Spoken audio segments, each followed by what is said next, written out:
Hi, and welcome to Fedmail. Thank you for joining us on this Friday afternoon. Hope you're doing well and that you had a good week, good Passover holiday, nice Seders, and a continued happy, healthy, meaningful, and safe Pesach to you and your family. A lot of us have had our attention turned to college campuses where there were riots, protests, sit-ins taking place this week across the country.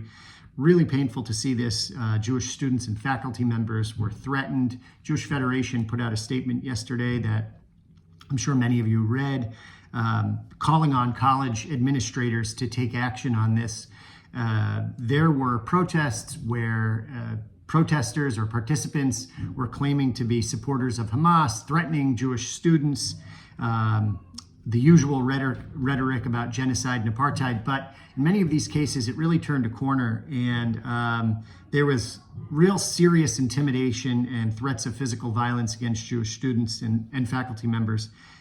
It's terrible to see that, and I know in some cases you did see action being taken, but in far too many ways, these students certainly were feeling the pressure, and I should have to add faculty members as well.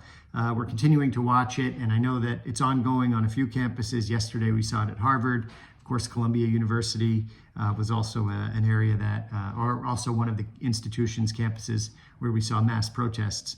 All of this is happening while there are continued hostage negotiations underway. The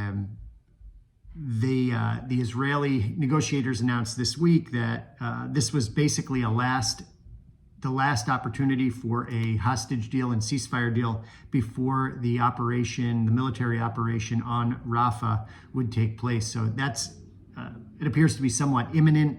Rafah, of course, is the last stronghold for Hamas, and there's been a great deal of concern expressed because that is also a location where there are hundreds of thousands, if not millions, of Palestinians who have come down to that area of Gaza after fighting had taken place in the north and central part of the Gaza Strip. So all of that is continuing, and we'll see where it leads. I believe that last note I read, Israel had said that they would like to have 30 hostages included in that deal. And if I'm not mistaken, there are still 130 hostages being held by Hamas and Hamas affiliates. Leaders from around the world this week expressed or demanded that the hostages were released, so that was good, but I don't know if that demand had any teeth or if it was just a non-binding type of statement. Also, humanitarian aid has continued to flow into Gaza. That was noteworthy this week, and that the pier that had been discussed as being built to bring in humanitarian aid was now being built or underway.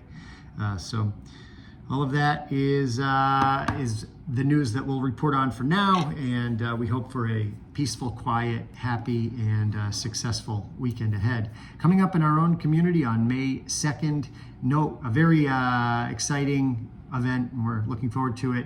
Wormtown Brewery, one of the local breweries in Worcester, will be the location for an event to celebrate our Life and Legacy program and the fact that we've now added PJ Library to the list of Life and Legacy outfits where you can donate funds or leave something in your estate that will then be used to strengthen that organization in perpetuity. So for PJ Library, if you are one of the many people in our community who sees great value in sending Jewish-themed books to families locally each month to connect them to the Jewish people, we certainly invite you to participate in the PJ Library Endowment Campaign through Life and Legacy.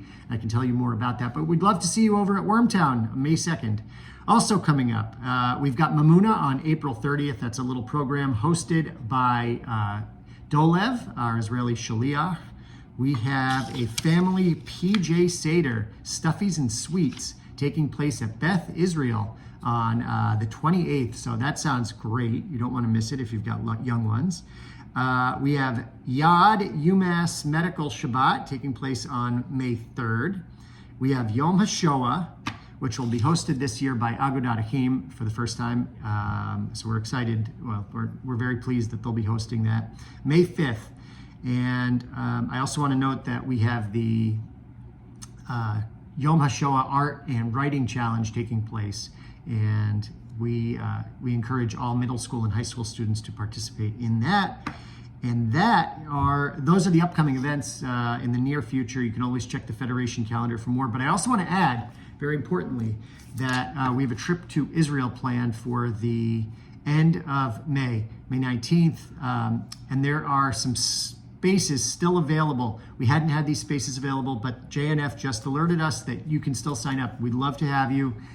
It'll be a wonderful opportunity to visit Israel at this pivotal moment and help them out in various ways. So it's a volunteer mission. In the meantime, as I said before, stay safe, be well, and hope you have a continued meaningful and kosher Pesach. Bye-bye. Shabbat Shalom.